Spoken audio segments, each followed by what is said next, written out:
أما بعد فأعوذ بالله من الشيطان الرجيم بسم الله الرحمن الرحيم فقلت استغفروا ربكم إنه كان غفارا يرسل السماء عليكم مدرارا ويمددكم بأموال وبنين ويجعل لكم جنات ويجعل لكم أنهارا صدق الله مولانا العظيم.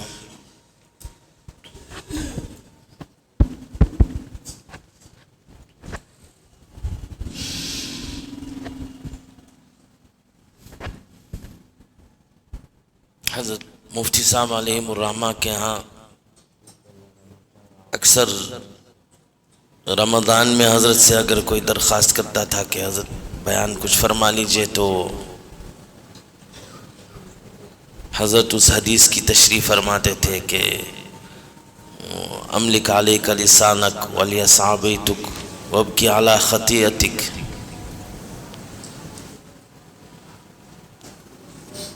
فرمایا کرتے تھے کہ یہ جو اعتکاف کا مجمع ہے، اعتکاف کا وہ ہے تو بہت بہترین موقع ہے اس پہ عمل کا،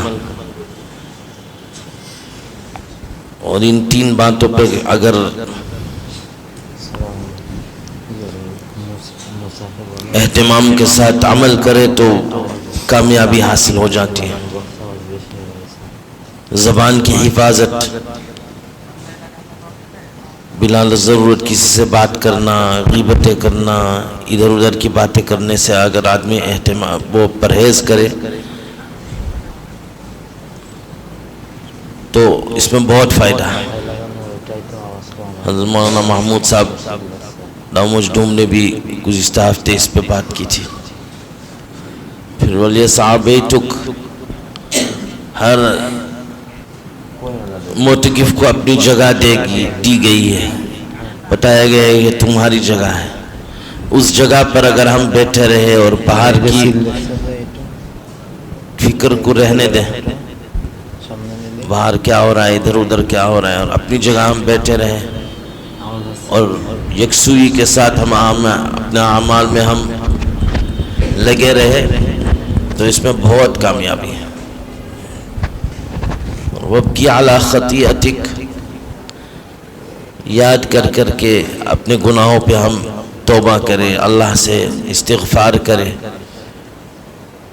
اور اگر ایسے ہم اپنا وقت گزاریں گے تو بہت زیادہ فائدہ ہوگا.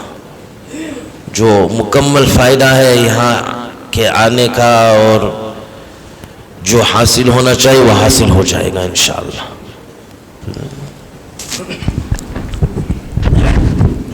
بسم اللہ الرحمن الرحیم. محترم মেহমান প্রথমে ইস্তেগফারের ফজিলতের আয়াত তিলাওয়াত করেছেন. ইস্তেগফার করলে কি ফায়দা হবে? যদি কেউ ইস্তেগফার করতে থাকে তাহলে আখিরাতের ফায়দা তো আছেই, দুনিয়াবি ফায়দা হলো আসমান এবং জমিনের বারাকাত তার জন্য খুলে যাবে। যে সকল মুশকিলাত তার সামনে ছিল এগুলো হল হয়ে যাবে। এরপরে হযরত বলেছেন যে মুফতি সাহেব রাহিমাহুল্লাহর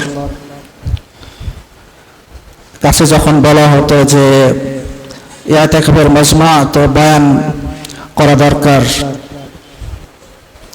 তো হযরত নসিহত করতেন প্রসিদ্ধ একটা হাদিস দিয়ে যে আমলিক আলাইকা লিসানাক, প্রথম হচ্ছে জবানের হেফাজত।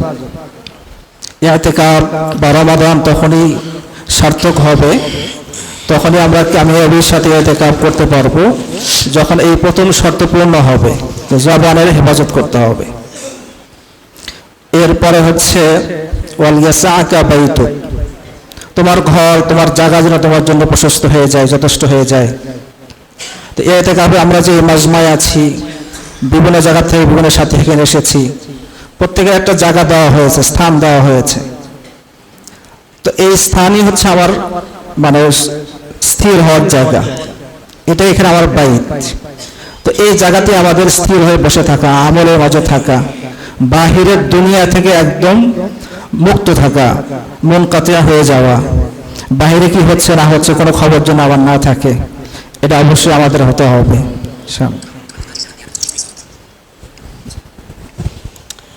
اللہ تعالیٰ ওয়ালিয়াবকি আলা খাতিরাতিক।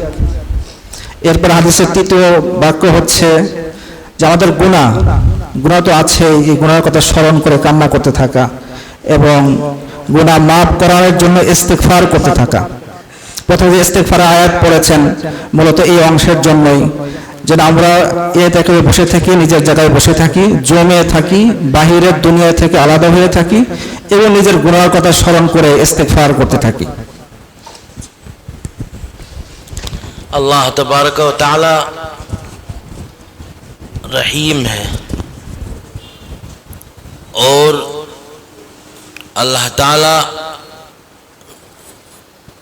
इस इंतज़ार में रहते कि हम मेरा बंदा मुझसे माफ़ी मांगे और मैं माफ़ करूं उसे, और उसके दरवाजे हर वक्त खुले रहते हैं। हदीस शरीफ में आया कि वो बनी इसराइल के ज़माने में एक शख्स था, वो दुनियादार था, उसने दुनिया वाली जिंदगी गुजार ली। मरने का वक्त जब आया तो उसके अंदर खुदा का खौफ पैदा हुआ। अब वो सोचने लगा कि जिंदगी तो गुजार ही ली मैंने वैसी, अब अल्लाह के आज़ाब से बचूंगा कैसे? अगर अल्लाह ने मुझे पूछ लिया और हिसाब ले लिया मुझसे तो मैं क्या करूंगा? तो बहुत सोचने के बाद उसने अपने बेटों को बुला के उनसे वसीयत की कि मैं जब मर जाऊंगा तो मुझे दफनाना नहीं, मेरे लाश को जला के उसकी राख खूब बन जाए, जब वो बदन की राख बन जाए तो फिर आधी को समंदर के मौजों में फैला देना और आधी राख को कहीं जहां हवा तेज हो वहां डाल देना ताकि वो पूरी फैल जाए। और मुझे उसके ज़हन में ये था कि अगर ऐसे में अपने आप को फैला दूं तो फिर मुझे अल्लाह ताला दोबारा कैसे खड़ा करेंगे। बहरहाल ये हुआ। उसके बाद अल्लाह ने अपनी कुदरत से उसको फिर से खड़ा कर दिया। समंदर को हुक्म दिया कि राख जितनी तुम्हारे अंदर डाली उसको जमा करो, और हवा को भी हुक्म किया कि उसको जमा करो, और उसको उस बंदे को खड़ा किया। जब वो अल्लाह के सामने पेश हुआ तो उससे पूछा अल्लाह ने कि ये जो तुमने काम किया क्यों किया? तो उसने अल्लाह ताला से कहा कि खौफ की वजह से मैंने ये किया। बड़ा डर था मेरे उसमें कि अगर अल्लाह आप मुझको अपने सामने खड़ा करके मुझसे हिसाब लें तो मेरे पास अपने जो है आमाल के कोई जवाब नहीं। तो इस खौफ में मैंने ये काम किया। तो अल्लाह ताला ने फरमाया कि अगर खौफ में तुमने किया तो जाओ जन्नत में चले जाओ, इसलिए कि मेरा खौफ तुम्हारे में।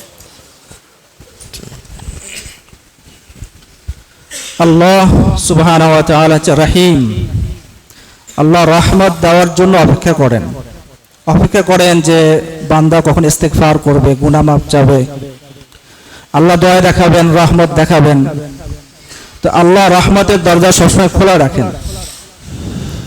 তো এটার জন্য সুন্দর একটি উদাহরণ হাদিসের মাঝে উল্লেখ হয়েছে যে বনি ইসরাইলের মাঝে একজন ব্যক্তি সারা জীবন যেভাবে ইচ্ছা সেভাবে জীবন কাটিয়েছে, বিধান মানার কোনো তোয়াক্কা করে নাই, কিন্তু শেষ জীবনে যখন মৃত্যুর ভয় এসে গেছে তখন চিন্তা করছে যে সারা জীবন তো এমনি কাটিয়ে দিলাম, তো এখন আল্লাহ যদি আমাকে জিজ্ঞাসা করে তো কোনো উত্তর দেওয়ার কোনো সুযোগ নেই, উপায় নেই।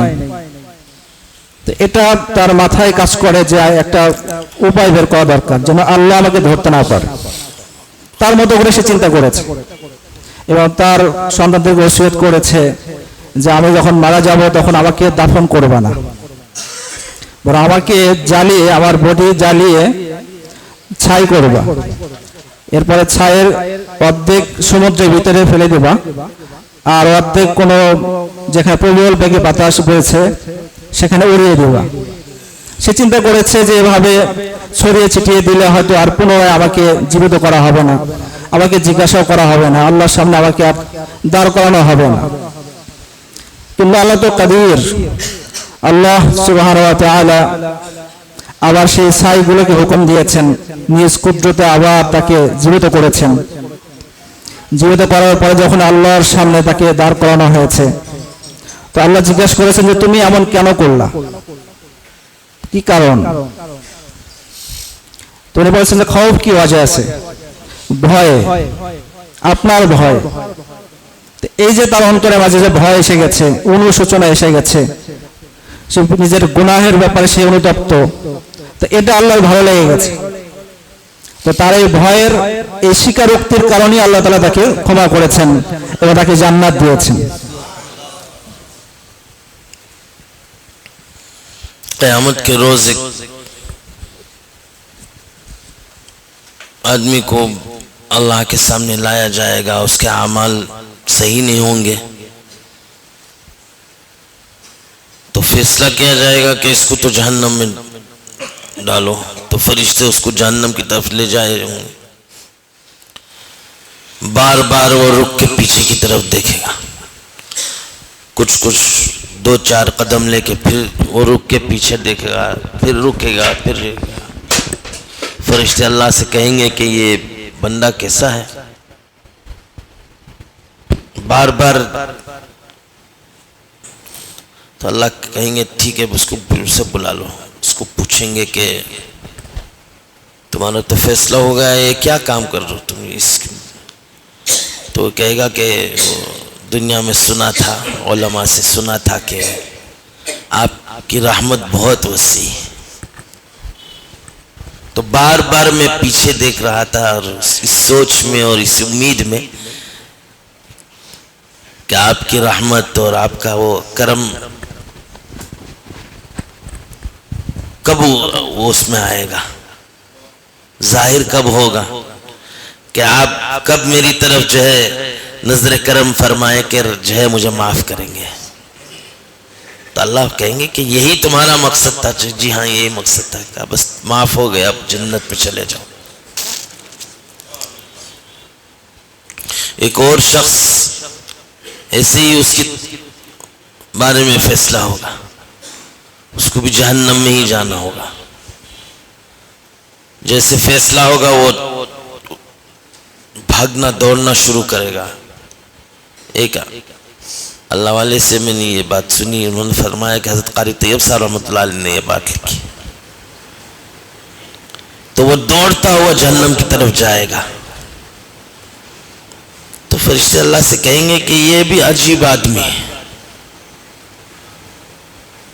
उम्मन किसी का जहन्नम का फैसला होता है तो उनको बांधना पड़ता है जंजीरों में, उनको खींच के ले जाना पड़ता है, ये दौड़ के जा रहा है जहन्नम की तरफ। तो अल्लाह ताला उसको फिर से बुला लेंगे, पूछेंगे मेरा बंदा मालूम है तुम्हें, तुम कहाँ जा रहे हो, क्या फैसला हो तुम्हें? कहा जी अल्लाह मुझे अच्छी तरह मालूम है, बहुत अच्छी तरह मुझे मालूम है। तो फिर ये दौड़ना कि या अल्लाह मेरे दिल में बात आई कि दुनिया में मैंने कभी तेरे अहकाम पर को सुनकर मैंने दौड़कर तेरे हुक्म को पूरा नहीं किया, सोचा कि ये आखिरी एक हुक्म है मेरे बारे में तेरा, इसको तो मैं पूरा कर दूं। अल्लाह कहेंगे मेरे बंदे ये मकसद था तुम्हारा? कहा जी अल्लाह ये मकसद था। कि बस अब तुझे भी माफ करता हूं, तू भी जन्नत में चला जा। কিয়ামতের দিন একজন ব্যক্তির ব্যাপারে ফয়সালা হয়ে যাবে যে তার জন্য জাহান্নাম অবধারিত। তো ফেরেশতারা তাকে পাকড়াও করে জাহান্নামের দিকে নিয়ে যাচ্ছে, আর সে বারবার পিছনের দিকে তাকিয়ে দেখছে। তো ফেরেশতারা জাহান্নামের দিকে নিয়ে যায় আর সে পিছনের দিকে তাকায়। তো তার এই আচরণ দেখে ফেরেশতাদেরও একটু অবাক লেগেছে। পরে আল্লাহ জাল্লা জালালুহুর কাছে তারা বলেছে, তো আল্লাহ তাআলা বলেছেন তাই, তো ঠিক আছে তাকে নিয়ে আসো। তো ফেরেশতারা তাকে আবার আল্লাহর সামনে নিয়ে আসবে।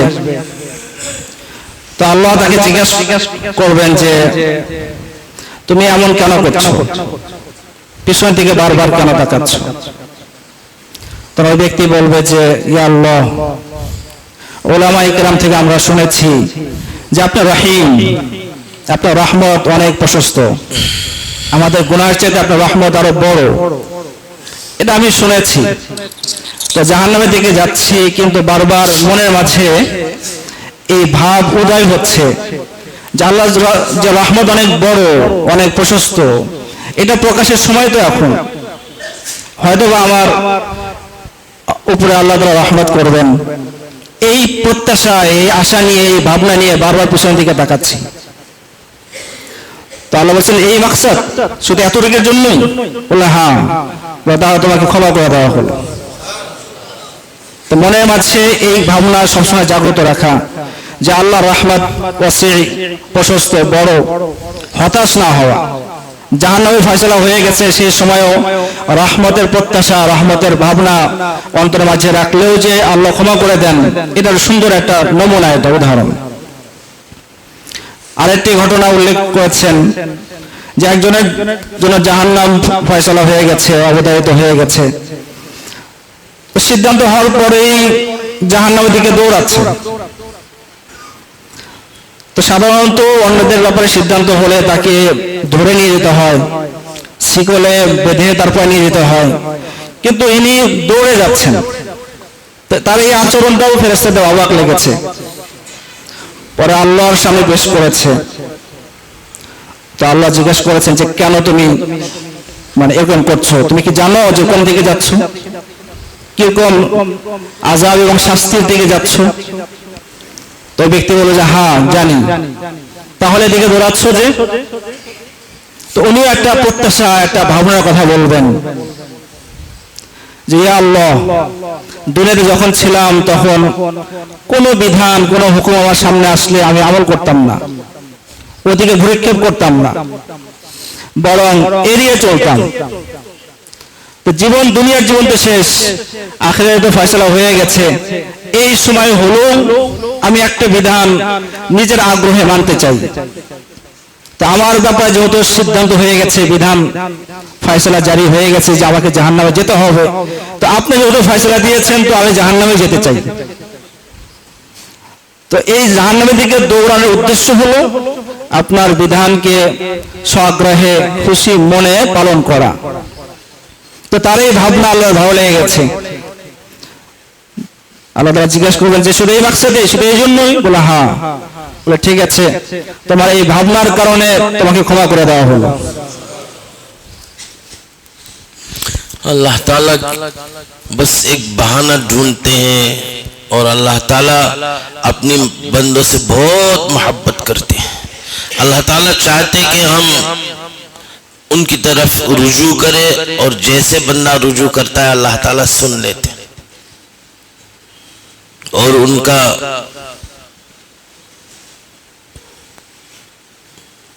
हज़रत ज़ुन्नून मिस्री रहमतुल्लाह अलैहि वाला वो का किस्सा है कि वो चल रहे थे, साहिल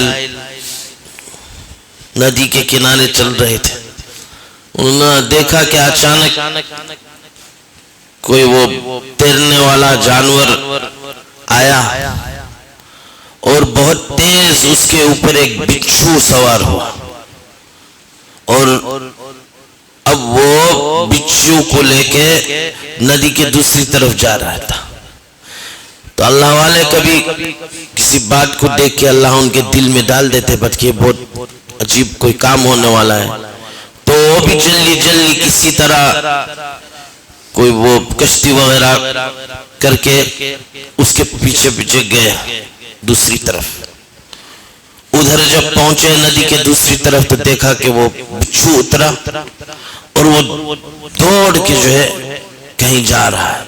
तो उसके पीछे ये गए,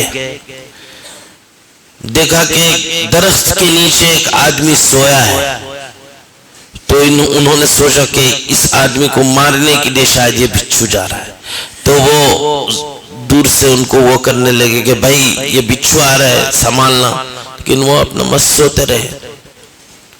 करीब जब पहुंचे तो देखा कि वहां एक बहुत बड़ा अस्तहा था, सांप। तो वो बिच्छू जो है आया और वो सांप जो है उस आदमी पे हमला करने वाला था। تو بچھو آ کے جو ہے اس نے اس سانپ کو مارا. جب وہ سانپ مر گیا تو بچھو پھر سے جو ہے پلٹ کے گیا اور وہ ندی پہ آ کے جو ہے اسی جانور پہ سوار ہو کے دوسری طرف چلا گیا. تو ان کے ذہن میں بات آئی کہ یہ تو بہت بڑا اللہ والا بزرگ ہوگا, کوئی بہت بڑے اللہ والے ہوں گے, ان کی تو خدمت میں رہنا چاہیے, ان کے ساتھ بیٹھنا چاہیے, میں ذرا جا کے ان کی خدمت کر لوں, بیٹھوں, دیکھوں. تو اس درخت کے نیچے اس کے پاس گئے, ان کو ذرا وہ کیا, دیکھا, تو پھر شراب کی بو آئی. دیکھا کہ تو شراب میں مست ہے, بالکل شراب پی پی کے جو ہے وہ ایسا نیند سو رہا ہے. اس کو تو معلوم بھی نہیں کہ یہاں ایسا ہوا کہ ادھر سے جو ہے وہ بچھو آیا, کسی اور جانور پہ آیا, وہاں یہاں سانپ تھا, سانپ کو اس نے مارا. ان کو تو کچھ معلوم نہیں, سوئے ہوئے تھے. تو ان کے دل میں ایک بات آئی کہ یا اللہ, ایسے جو ہے گناہگار کے لیے, ایسے آدمی کے لیے ایسا انتظام آپ کے یہاں, اتنا گندا. تو غیب سے ان کے اس میں دل میں بات آئی کہ ہاں وہی تو ہے گندا, لیکن ہے میرا. اللہ تعالیٰ فرماتے کہ میرا بندہ ہے.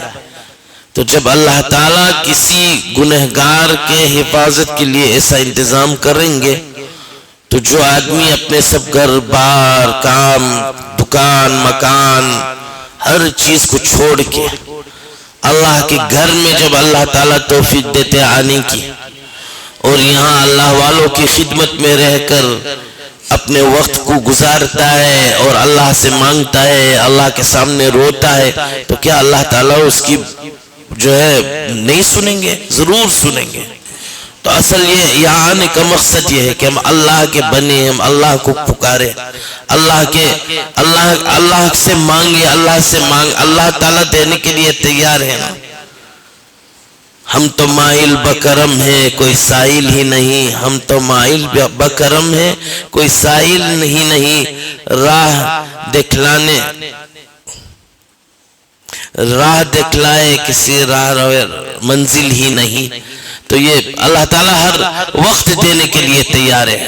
اصل تو ہمیں اللہ تعالیٰ کی طرف متوجہ ہونا ہے. تھوڑا ہم تھوڑی سی ہم وہ کوشش کریں گے تو اللہ تعالیٰ ضرور ہمیں ہماری بات, ہماری حاجت, ہماری وہ دل کی تمنائیں اللہ تعالیٰ سنیں گے اور اللہ تعالیٰ ضرور پورا فرمائیں گے. لیکن ہمیں اللہ کی طرف متوجہ ہونا ہے. মেহমান বলেন যে আল্লাহর রহমত বাহানা খোঁজে, বান্দার পক্ষ থেকে কোনো বাহানা পেলেই রহমত দোয়া আছে.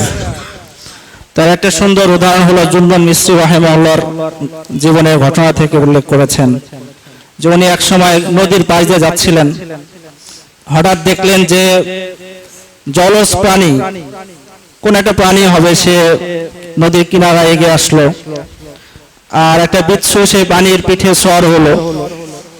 এরপর দেখলো সেই প্রাণী আস্তে আস্তে বিচ্ছুকে নিয়ে যাচ্ছে অন্য কিনারার দিকে. তো জুনদুন মিসরি রাহিমাহুল্লাহ দিলের মাঝে এসেছে যে এরকম ঘটনা তো সাধারণত দেখা যায় না, হয়তো বা কোনো আল্লাহর বিশেষ কোনো কুদরতের কোনো এখানে খেল হচ্ছে, তো এটাকে দেখা দরকার.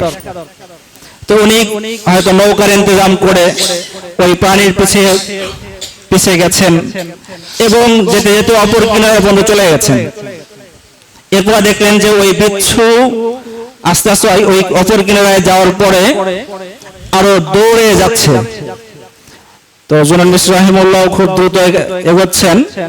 এক পর্যায়ে দেখলেন যে একটা গাছের নিচে একজন ব্যক্তি শুয়ে আছে. তো জুনদুন মিসরি রাহিমাহুল্লাহ প্রথমে ভেবেছেন যে এই বিচ্ছু মনে হয় এই ব্যক্তিকে কামড় দিবে. তো এটা চিন্তা করে উনি ওই ব্যক্তিকে জাগ্রত করার চেষ্টা করছেন, কিন্তু সে শুয়ে আছে. কিছুক্ষণ পরেই দেখলেন যে ওই ব্যক্তির পাশে একটা বিশাল বড় সাপ কামড় দেওয়ার জন্য প্রস্তুতি নিচ্ছে, আর এই বিচ্ছু খুব দ্রুত যে ওই সাপকে সরাইয়া দেয় বা তাকে হত্যা করে মেরে ফেলে.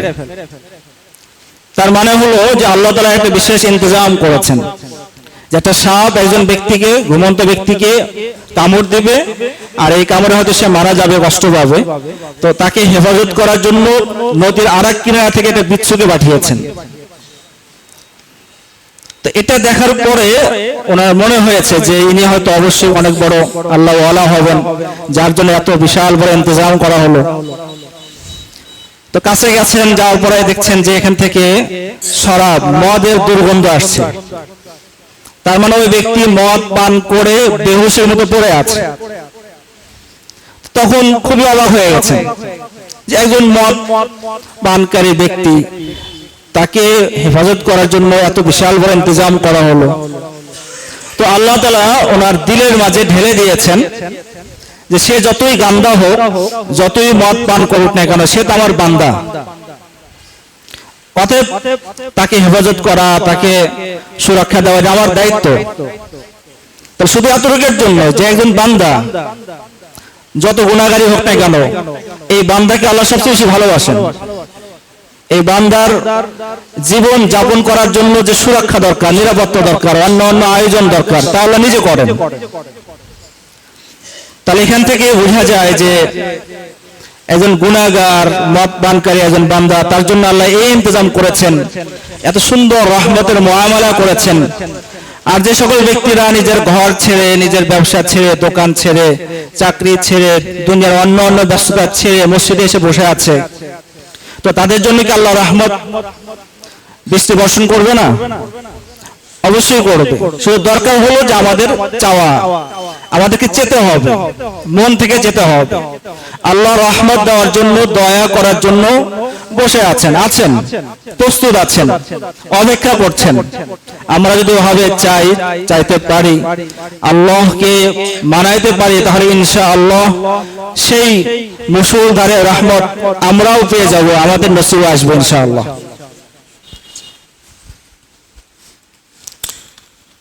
एक बनी इसराइल के ज़माने में एक आदमी था, वो मुशरिक था। तो पूरा दिन जो है बैठ के जो है वो या सनम या सनम या सनम ऐसे वो पुकारता था अपने जो है बुत को बहुत देर तक। उसकी जब आंख लग गई और वो थक गया या कुछ, तो वो बाज़ मरतबा ना जब आदमी थकता है तो वो कुछ कहना चाहता है और कुछ और निकलता है जबान से, तो या सनम के बजाय या समद निकल गया। और जैसे उसने या समद पुकारा तो ऊपर से आवाज आई कि हाँ मेरे बंदे क्या बोलो, क्या चाहते हो। तो वो भागता हुआ नबी के पास गया और कहा कि ऐसे हुआ। तो अल्लाह ताला ने फरिश्ता भेजा और फरिश्ते ने कहा कि अल्लाह ताला फरमाते हैं कि ये तो सनम सनम को तो पुकार ही रहा था, लेकिन जब उसने मुझे पुकारा, या समद मुझे पुकारा, और अगर मैं उसका पुकारने का जवाब न देता तो सनम और समद में कोई फर्क भी ना रहता ना। तो अल्लाह समद है, अल्लाह ताला हमारी तमाम हाजत को जानते हैं। अगर हम पुकार अल्लाह ताला को याद करके और अल्लाह ताला के सामने हम गिर गिरा के जो है अपने खताओं का वो इजहार करे, अपने गुनाहों का वो करे, का एतराफ़ करे और अल्लाह से कहे कि हमसे ये गुनाह हुए, अल्लाह माफ़ फरमा, ज़रूर अल्लाह ताला हमारे उसको सुनेंगे। वो हदीस शरीफ में इन्नका अफ़ुव्वुन तुहिब्बुल अफ़्व फ़अफ़ु अन्ना, अल्लाह ताला को माफ़ी बहुत पसंद है, अल्लाह ताला को माफ़ी बहुत पसंद है। अल्लाह ताला खुश होते जब बंदा कहता है कि या अल्लाह मुझसे गलती हुई, मुझे माफ़ कर दे, अल्लाह ताला ज़रूर माफ़ करेंगे।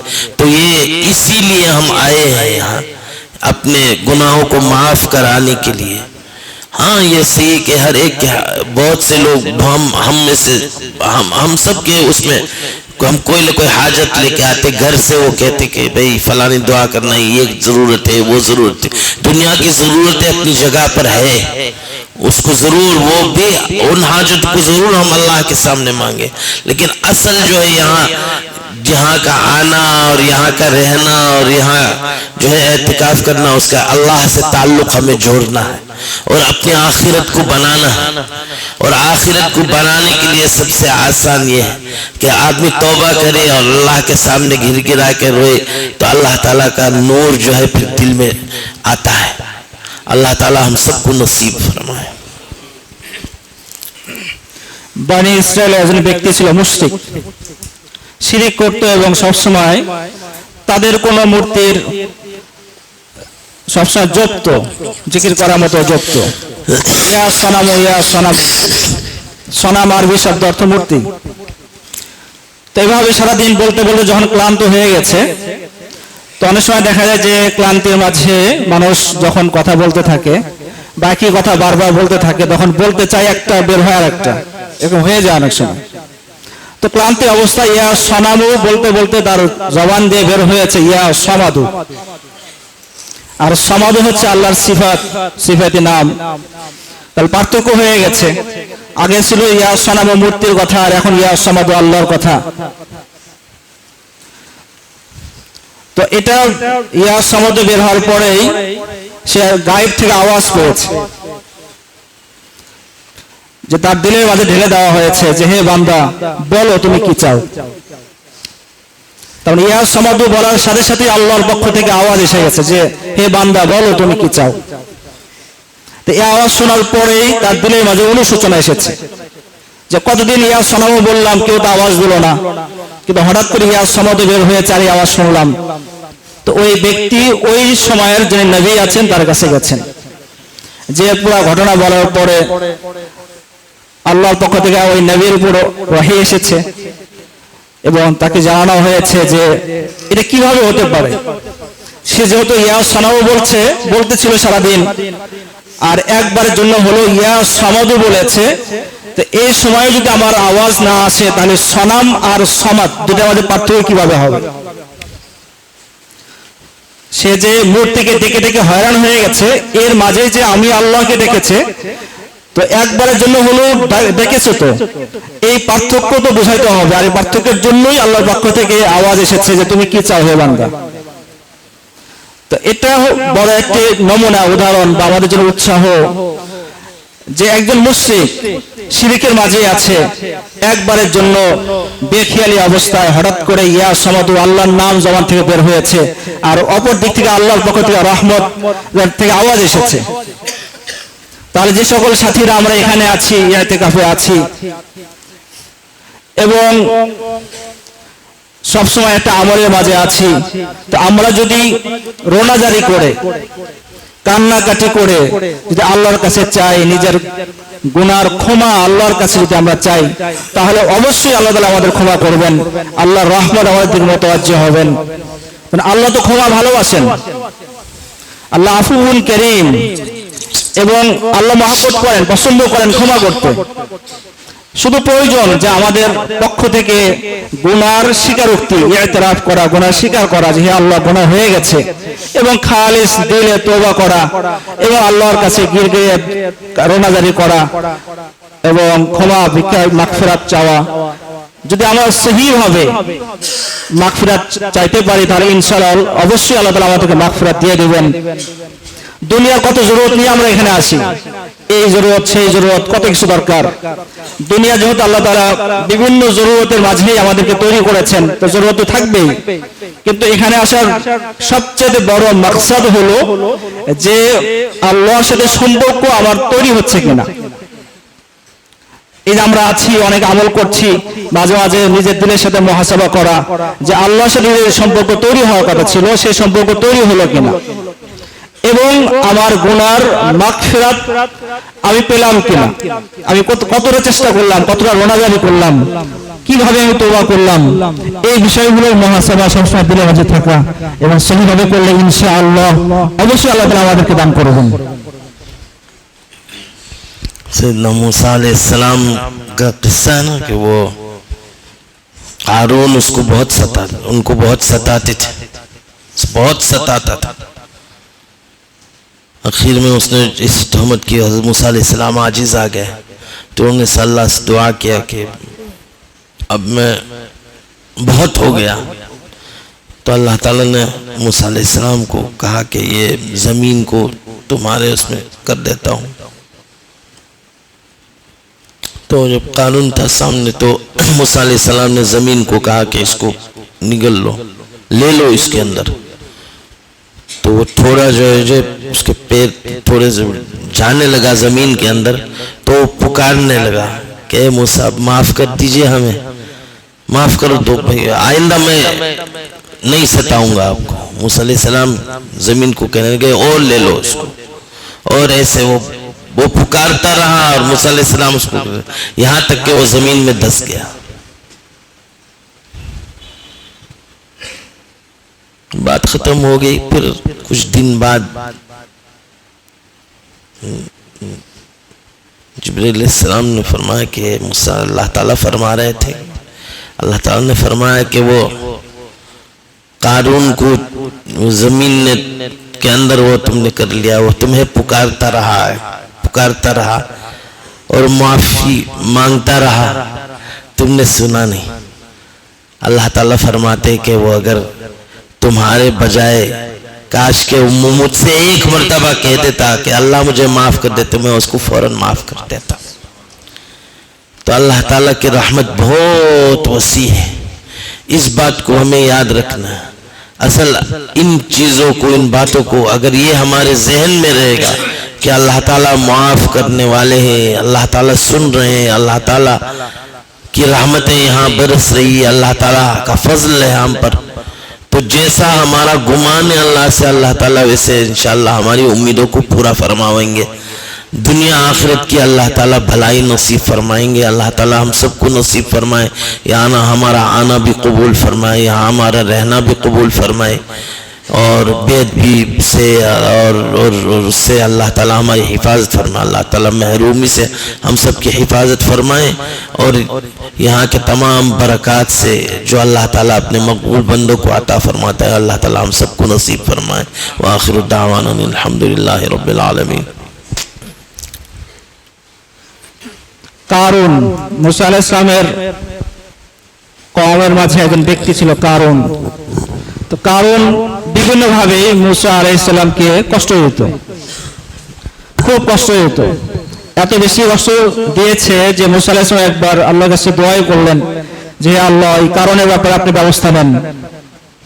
তো আল্লাহর পক্ষ থেকে ব্যবস্থা নেওয়া হলো যে জমিনকে যদি বলা হয় তাহলে জমিন কারণকে গিলে ফেলবে। তো মুসা আলাইহিস সালাম জমিনকে বলতেছিলেন যে তাকে গিলে ফেলো, তখন প্রথমে পা পর্যন্ত গিলে ফেলছে, তখন কারণ যখন বুঝতে পেরেছে যে তার পাকড়াও হচ্ছে, তখন মুসা আলাইহিস সালামের দিকে সে মুতাওয়াজ্জিহ হয়ে সে বলেছে যে আমি আর কষ্ট দেব না, কিন্তু মুসা আলাইহিস সালাম বলছে যে না, গিলে ফেলো। তো এভাবে কয়েকবার বলার পরেও মুসা আলাইহিস সালাম বলতেছিলেন যে জমিনকে তুমি গিলে ফেলো। তো এক সময় কারণকে পুরো গিলে ফেলে, তো এভাবে কারণ ধ্বংস হয়ে যায়, শেষ হয়ে যায়।